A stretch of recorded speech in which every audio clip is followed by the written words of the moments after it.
तो आज गाइस हम पिकासो के बारे में जो उनके कोटेशंस हैं हम आज उनकी डेप्थ में जाके समझेंगे कि वो हमसे क्या कहना चाह रहे थे उन कोटेशंस के अंदर।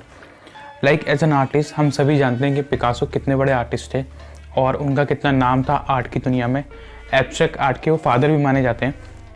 सो उन्होंने क्या नॉलेज हमसे शेयर करी है उनके कोटेशंस के थ्रू, तो चलिए देखते हैं। तो जो उनकी जो पहली कोटेशन है वो है गाइस, जो सबसे ज़्यादा फेमस है वो है every child is an artist, the problem is how to remain an artist once we grow up. So इसमें अगर हम समझना चाहें तो इसमें हम ये क्या समझते हैं इससे कि हर एक बच्चा आर्टिस्ट होता है और जब बड़े होते होते वो अपने एक अंदर के आर्टिस्ट को कहीं ना कहीं भूल जाता है। तो हम क्या समझेंगे कि हर बच्चा जब भी हम सब छोटे हम सब पेंटिंग करना पसंद करते थे। जो भी मैंने भी इसको यही समझा था कि हम सब बच्चों ने पेंटिंग करना पसंद करते थे, हम सब पेंटिंग वगैरह करते थे, तो हम सब के अंदर एक आर्टिस्ट था। हम मज़े के लिए भी भले ही करते थे। तो जैसे जैसे हम बड़े होते हैं हम उस आर्टिस्ट को जब हम सीखना चालू करते हैं तो सीखते सीखते हमारा वो अंदर का आर्टिस्ट जगने लगता है और बचपन का आर्टिस्ट बाहर आने लगता है।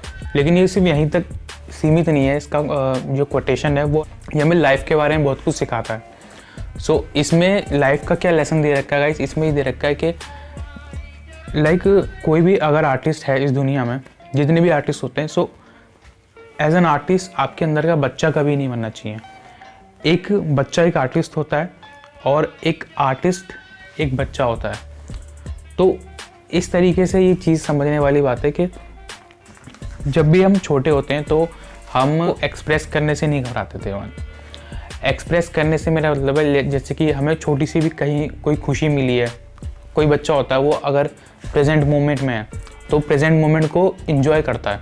वो पास्ट के बारे में और फ्यूचर के बारे में इतना नहीं सोचता और वो हर छोटी छोटी चीज़ को एंजॉय करता है। हर छोटी छोटी चीज़ को अगर आप उसको देखेंगे तो अगर कोई छोटी सी चीज़ अगर उसको मिल जाए, आइसक्रीम खाने को मिल जाए या कुछ भी मिल जाए, तो बहुत ज़्यादा खुश हो जाता है और बहुत ज़ोर ज़ोर से हंसता है। अगर हंसेगा तो बहुत ज़ोर से हंसेगा और रोएगा तो बहुत ज़ोर से रोएगा। तो अपने आप को एक्सप्रेस करने में वो शर्माता नहीं है। जैसे कि हम जैसे बड़े हो जाते हैं तो हम अपने आप को एक्सप्रेस करने से शर्माते हैं।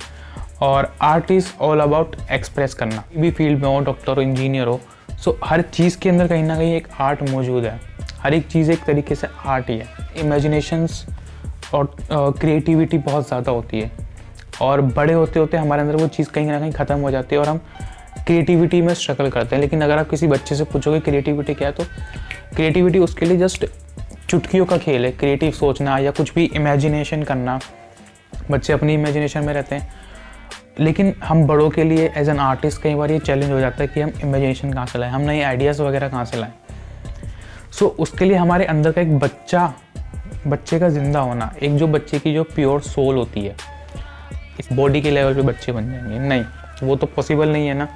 लेकिन जो हमारी स्पिरिट है ना बच्चे की, जो हमारी आत्मा है, वो कहीं ना कहीं एक बच्चे की वो ज़िंदा रहनी चाहिए हमारे अंदर, ताकि हम अपने आप को एक्सप्रेस कर सकें अच्छे से। अपनी पेंटिंग में हम अपने आप को एक्सप्रेस कर सकें।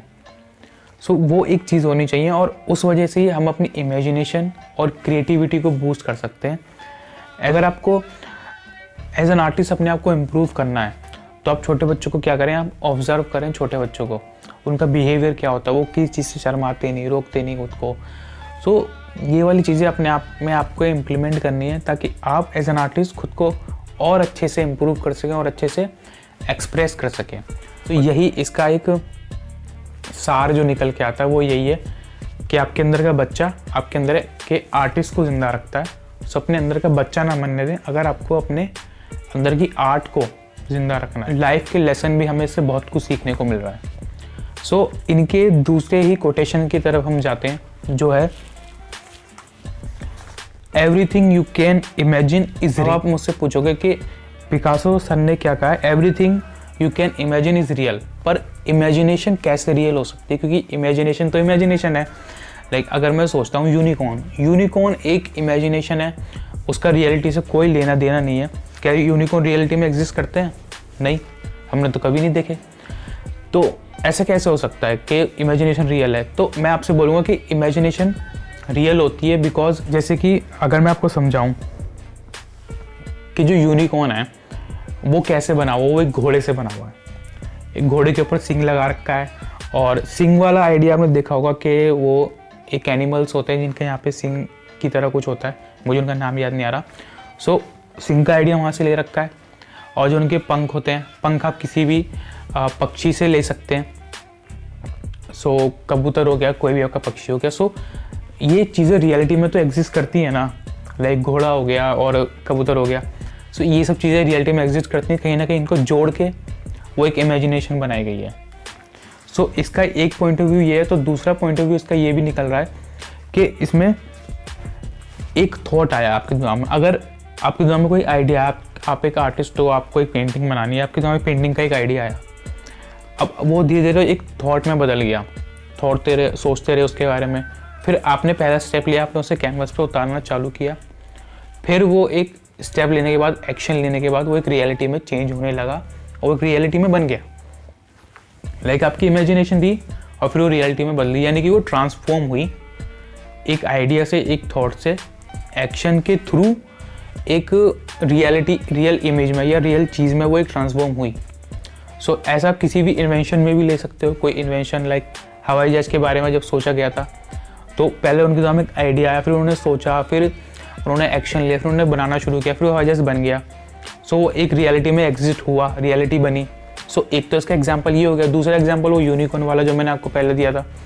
लाइक कोई भी चीज़ किसी चीज़ से, लाइक आप देख सकते हैं कि मेरा ये फॉर्मूला है, reality plus reality is equal to imagination, यानी कि रियल चीज़ों को मिला के इमेजिनेशन को बनाना। और ये वाला जो कोड है ना गाइस, है तो बहुत छोटा सा, लेकिन एज एन आर्टिस्ट ये आपको बहुत ज़्यादा नॉलेज दे रहा है कि आप अपनी क्रिएटिविटी को कैसे बढ़ा सकते हो इसके अंदर, क्योंकि आपको चीज़ों को जोड़ के एक इमेजिनेशन में बनाना है। यानी कि रियल चीज़ों को लिया और हमें एक इमेजिनेशन में हमने उसको बना दिया। दूसरा ये कि कोई भी चीज़ अगर हम इसी का उल्टा कर दें तो ये निकलता है कि कोई भी चीज़ ऐसी जो कि रियलिटी में एग्जिस्ट नहीं करती, हम उसके बारे में इमेजिन ही नहीं कर सकते।